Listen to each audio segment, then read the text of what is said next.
ശ്രീകൃഷ്ണ ജ്യോതിഷത്തെ അവർക്കും സ്വാഗതം. ഇപ്പോൾ ഇവിടെ പറയുന്നത് വൃശ്ചിക രാശിക്കാർക്കുള്ള ഫലമാണ് പറയുന്നത്. വൃശ്ചിക രാശിക്കാർക്ക് അതായത് വിശാഖത്തിൻ്റെ അവസാനത്തെ കാൽഭാവവും അനിഴവും തൃക്കേട്ടയും കൂടി ചേരുന്ന രാശിക്കാർക്ക് 4-ാം ഇടത്തിൽ കണ്ടകശനി തുടർന്നുകൊണ്ടിരിക്കുന്നുണ്ട്. 5-ൽ രാഹു, 6-ൽ ചൊവ്വ അനുകൂലപരമായി തുടർന്നുകൊണ്ടിരിക്കുന്നുണ്ട്. 7-ൽ വ്യാഴം വളരെ അനുകൂലപരമാണ്. 8-ൽ സൂര്യൻ അനുകൂലമല്ല, ശുക്രൻ അനുകൂലമാണ്. 9-ൽ വ്യാഴം അനുകൂലമാണ്. 11-ൽ കേതു അനുകൂലമാണ്.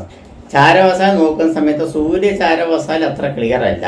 എന്നിരുന്നാലും ഗുണസംബന്ധമായിട്ടുള്ള അനുഭവങ്ങളും മറ്റുള്ള കാര്യങ്ങളും വരുവാനുള്ള സാധ്യതകളും തൊഴിൽ മന്ദതകളെല്ലാം മാറി തൊഴിൽ നേട്ടങ്ങൾ വരുവാനുള്ള സാധ്യതയും മനസമാധാനം കൈവരിക്കുവാനുള്ള സാധ്യതയും സന്താനങ്ങളെ പറ്റി ചില വിഷമങ്ങൾ ഉന്നയിച്ചുകൊണ്ടിരിക്കുന്നവർക്കെല്ലാം അത് കുടുംബത്തിനും സന്താനങ്ങൾക്കും വേണ്ടി ചെലവഴിക്കാനുള്ള പൈസ പോലും ഇല്ലാത്തവർക്ക് അത് കിട്ടുവാനുള്ള സാധ്യത ഉണ്ടാവുകയും ചില ആരോഗ്യ പ്രശ്നങ്ങളെല്ലാം മാറി വരികയും ഇല്ലാത്ത ഒരു ധൈര്യം അല്ലെങ്കിൽ ആരോഗ്യം സംഘടിപ്പിച്ചു വരികയും ചിലവരെല്ലാം സഹായഹസ്തങ്ങളായിട്ട് നേരിട്ട് വരാനുള്ള സാധ്യത ഉണ്ടാകുകയും പുതിയ കൂട്ടുകെട്ടുകൾ മൂലം പുതിയ വഴിത്തിരിവുകൾ ഉണ്ടാവാനുള്ള സാധ്യതകളും എല്ലാം കാണുന്നുണ്ട്. സഹായഹസ്തങ്ങൾ പൊതുവെ ഉണ്ട് എന്നാണ് പറഞ്ഞു വരുന്നത്. അത് പ്രത്യേകം ശ്രദ്ധിക്കേണ്ട ഒരു കാര്യമാണ്. കണ്ടകശനി തുറന്നു വരുന്നതിനാൽ നീരാഞ്ജനം വഴിപാട് എല്ലാ ശനിയാഴ്ചയും നടത്തുന്നത് വളരെ ഗുണകരമാണ്. ദേഹസംബന്ധമായിട്ടുള്ള അരിഷ്ടത മറ്റുള്ള കാര്യങ്ങളുണ്ട്. എങ്കിലും ദൈവാധീനം ഉള്ളത് കാരണം കൊണ്ട് വലിയ കുഴപ്പമില്ല. സൂര്യചാരവസാൽ അഷ്ടമത്തിൽ സഞ്ചരിച്ചുകൊണ്ടിരിക്കുന്ന സൂര്യൻ ഒരു മഹാദേവനായിട്ട് തന്നെ കണക്കാക്കാം. അപ്പോൾ ശിവക്ഷേത്രത്തിൽ നടത്താൻ പറ്റുന്ന വഴിപാടുകൾ അത് നിങ്ങൾക്ക് പ്രത്യേകിച്ച് ചെയ്യേണ്ടത് ധാരയാണ്. ഇളനീര് ധാരയോ ജലധാരയോ ചെയ്യാം. മൃത്യുഞ്ജയ പുഷ്പാഞ്ജലി തീർച്ചയായിട്ടും ചെയ്യണം. കൂവളമായി നടത്തണം. എണ്ണ വിളക്ക് നടത്തണം.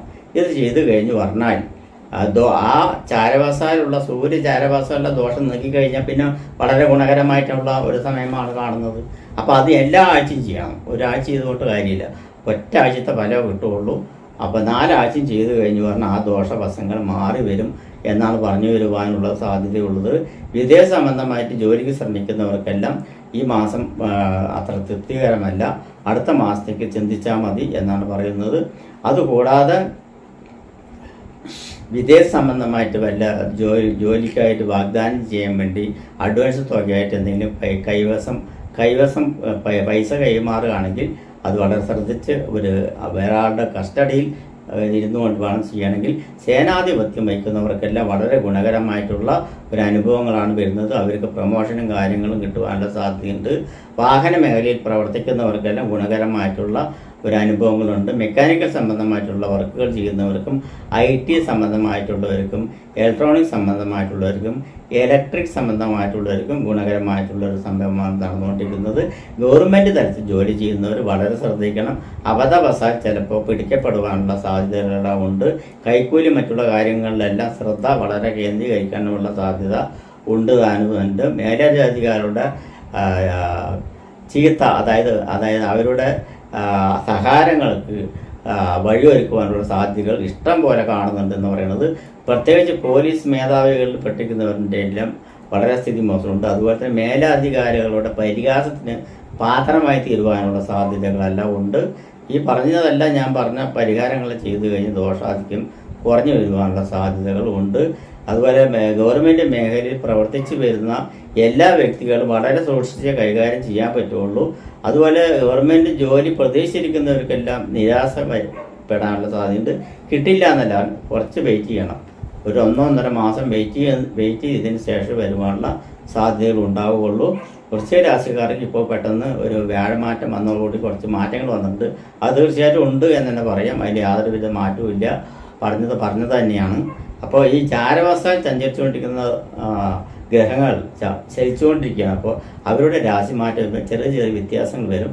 അതിനുള്ള പരിഹാര മാർഗങ്ങൾ ചെയ്തു കഴിഞ്ഞാൽ ശരിയാവും. വിവാഹാദി മംഗളകർമ്മങ്ങളെല്ലാം നടത്താൻ തീരുമാനിച്ചിരിക്കുകയാണെങ്കിൽ സൗമ്യമായിട്ടിരിക്കുക. വലിയ ചർച്ചയ്ക്കൊന്നും പോകാതെ അത് നടക്കേണ്ട സമയത്ത് നടക്കട്ടെ എന്ന് തീരുമാനിച്ചിട്ടിരിക്കുക. അതിനെപ്പറ്റി വാക്ക് തർക്കങ്ങളോ മറ്റുള്ള എന്തെങ്കിലും ആരെങ്കിലും ഊഹാപോഹങ്ങൾ പറഞ്ഞ് അതിന് തെറ്റിദ്ധരിപ്പിക്കുകയോ ചെയ്യുകയാണെങ്കിൽ അതിൽ അതെല്ലാം വെറുതെയാണ്, വെറുതെ പറഞ്ഞ വേസ്റ്റാണെന്ന് പറയുന്നത്. അതിൽ വിശ്വസിക്കരുത് എന്നാണ് എനിക്ക് പറയാനുള്ളത്. അതുപോലെ തന്നെ കർമ്മമേഖല, തൊഴിൽ മേഖല, പുരോഗമനത്തിൽ വരുവാനുള്ള സാധ്യത കൂടുതലായിട്ട് തന്നെ കാണുന്നുണ്ട് ഞാൻ ഈ പറഞ്ഞ പരിഹാരം ചെയ്യുകയാണെങ്കിൽ. കാരണം വൃശ്ചിക രാശിയുടെ അധിപൻ സൂര്യനാണ് അഷ്ടമത്തിൽ 8ാം ഭാവത്തിൽ സഞ്ചരിച്ചു കൊണ്ടിരിക്കുന്നത്. അത് കാരണം തന്നെ അത് ചെയ്തു കഴിഞ്ഞാൽ കുറച്ചൊക്കെ ശരിയാവാനുള്ള സാധ്യതയുണ്ട്. അതുപോലെ റിയൽ സംബന്ധമായിട്ടുള്ള ആളുകൾക്ക് അനുകൂലപരമായിട്ടുള്ള സംബന്ധമായിട്ടുള്ള കാര്യമാണ്. കൺസ്ട്രക്ഷൻ സംബന്ധമായിട്ടുള്ള മേഖലകളിലും അതുപോലെ തന്നെ ഭൂമി സംബന്ധമായിട്ടുള്ള മേഖലകളിൽ പ്രവർത്തിക്കുന്നവർക്കും അതുപോലെ തന്നെ എയറോനോട്ടിക്കൽ സംബന്ധമായിട്ട് പ്രവർത്തിക്കുന്നവർക്കും പൈലറ്റ് സംബന്ധമായിട്ടുള്ള പ്രവർത്തിക്കുന്നവർക്കും വാഹന സംബന്ധമായിട്ട് എല്ലാ മേഖലകളിൽ പ്രവർത്തിക്കുന്ന വാഹന സംബന്ധമായിട്ടും ഇലക്ട്രിക് സംബന്ധമായിട്ട് പ്രവർത്തിക്കുന്നവർക്കും എല്ലാം ഗുണകരമായിട്ട് വരുന്ന സംഭവങ്ങളുണ്ട്. നക്ഷത്രവശാൽ ചെയ്യാൻ പറ്റുന്ന ചില വഴിപാടുകൾ എന്താ വെച്ച് പറഞ്ഞാൽ, വിശാഖ നക്ഷത്രക്കാർക്ക് മഹാവിഷ്ണു പ്രീതി വരുത്തുക, അനിഴ നക്ഷത്രക്കാർക്ക് ശാസ്താവെങ്കിൽ നീരാഞ്ജന വഴിപാട് നടത്തുക, തൃക്കേട്ട നക്ഷത്രക്കാർ ശ്രീരാമനെങ്കിൽ യഥാശക്തി വഴിപാട് നടത്തുക. ഇതൊക്കെയാണ് പറയാനുള്ളത്. വൃശ്ചിക രാശിക്കാർക്ക് തന്നെ ഗുണകരമായിട്ടുള്ള ദിവസങ്ങൾ ഉണ്ട് എന്നാണ് പറയുന്നത്.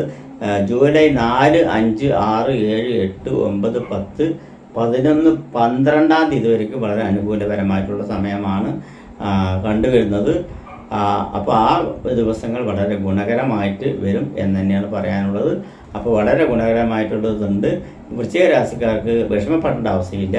ഈ ചാരവശാലുള്ള സൂര്യൻ്റെ ആ ഒരു പരിഹാരം ചെയ്തു കഴിഞ്ഞാൽ ശരിയാവും. ഇനിയിപ്പോൾ ക്രിസ്ത്യൻസ് ആണെങ്കിൽ യേശുവിനെങ്കിൽ എല്ലാ ഞായറാഴ്ച പോയി കുർബാന കൊണ്ട് പ്രാർത്ഥിച്ച് മനസ്സൊരുക്കി പ്രാർത്ഥിച്ച് വരിക. അതേ സമയത്ത് മുസ്ലിംസ് ഭേദത്തിൽപ്പെട്ടിരിക്കുകയാണെങ്കിൽ എല്ലാ ഞായറാഴ്ചയിലും പള്ളിയിൽ 5 നേരം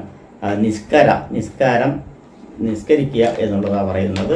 പള്ളിയിൽ എല്ലാ പ്രാർത്ഥനാ സമയങ്ങളിലും പോയി പങ്കെടുക്കുക എന്നുള്ളതൊക്കെയാണ് പറഞ്ഞു വരുന്നത്. അപ്പോൾ ഇങ്ങനെയുള്ള അനുഭവങ്ങളൊക്കെയാണ് വന്ന് വൃശ്ചിക രാശിക്കാർക്ക് വന്ന് ചേരുവാനുള്ള സാധ്യതകളുള്ളത്. അതുപോലെ വൃശ്ചിക രാശിക്കാർക്ക് അഷ്ടമസ്ഥാനം എന്ന് പറയുന്ന ഒരു സ്ഥാനമുണ്ട്. അഷ്ടമസ്ഥാനം പറഞ്ഞാൽ ഇപ്പം ഞാൻ പറഞ്ഞു സൂര്യൻ 8ാം സ്ഥാനത്ത് മിഥുനൻ രാശിയാണ് പറയുന്നത്. മിഥുനം, മകീരം, തിരുവാതിര, പുണർതം ഈ 3 നക്ഷത്രം വരുന്ന ദിവസങ്ങളിൽ ശുഭകാര്യങ്ങളൊന്നും ചെയ്യരുത്. മാനസികപരമായിട്ട് വിഷമം തട്ടേണ്ട കാര്യങ്ങൾ ചിലപ്പോൾ ഉണ്ടാവും. അതെല്ലാം തള്ളിക്കളയുക എന്നുള്ളതാണ്. ആ സമയങ്ങളിൽ ശുഭകാര്യം ചെയ്യരുത്. നമസ്കാരം.